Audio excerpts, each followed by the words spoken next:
Assam is gearing up to elect legislators for the 5 constituencies, namely Bongaigaon, Bypolls, 𝗕𝗏𝗴𝗀, Samaguri and Sidli on November 13. The aforementioned seats have been left vacant after the representatives won the recently held Lok Sabha elections. Preparations are in progress on war footing to ensure smooth and fair conduct of the Bypolls. As per the state's election commission, a total of 1,078 polling stations will be set up for the voting, and as many as 9,10,665 voters will be casting their votes across the 5 constituencies.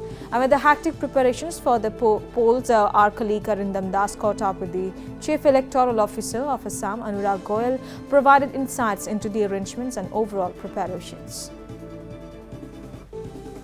We have with us the Chief Electoral Officer of Assam, Mr. 𝗕𝗲𝗵𝗺. Well, the by-elections to the 5 constituencies of Assam are announced. So what are the preparations right now, and can you give us details?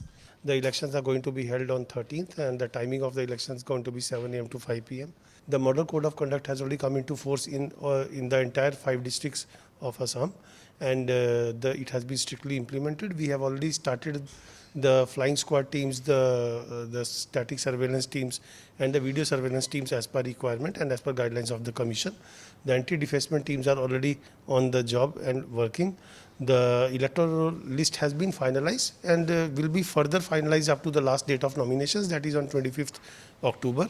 We have collected data for all the 85 plus electors as well as for the PWD electors, so as to facilitate home voting for them if they wish to apply for home voting.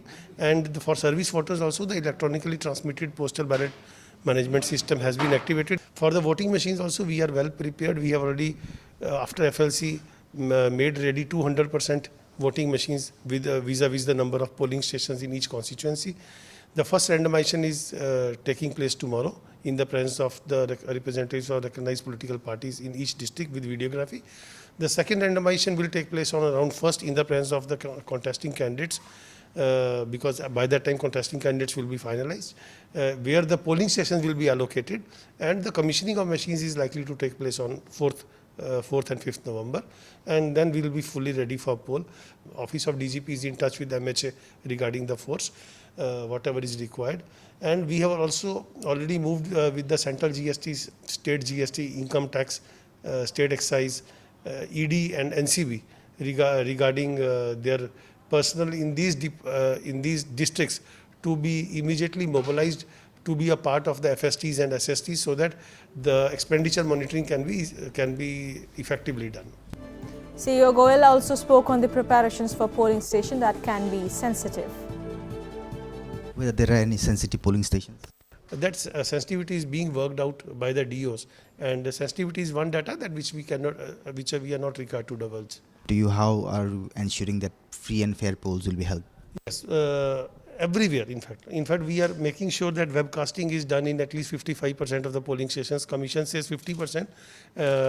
We are still working on the sensitivity. If required, we might do webcasting in 100% also, but the guidelines of commission says minimum 50%. So we are trying to cover 55% of polling stations in each LSE, depending on the sensitivity.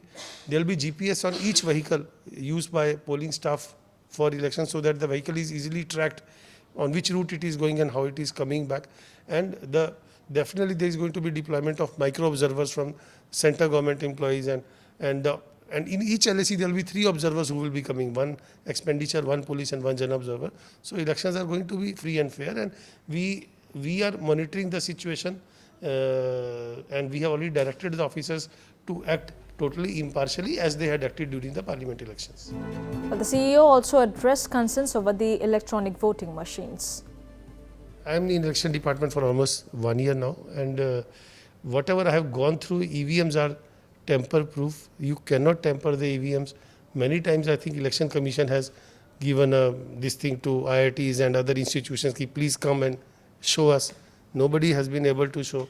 We should believe in the system which has been set up, and I have also seen personally that at each level the EVMs are like whenever you are preparing the EVMs, you are keeping them in strong room, and then the representatives of contesting candidates are sitting in front of the strong room for 24/7 with CCTV footage. There is no possibility of anyone doing anything till counting.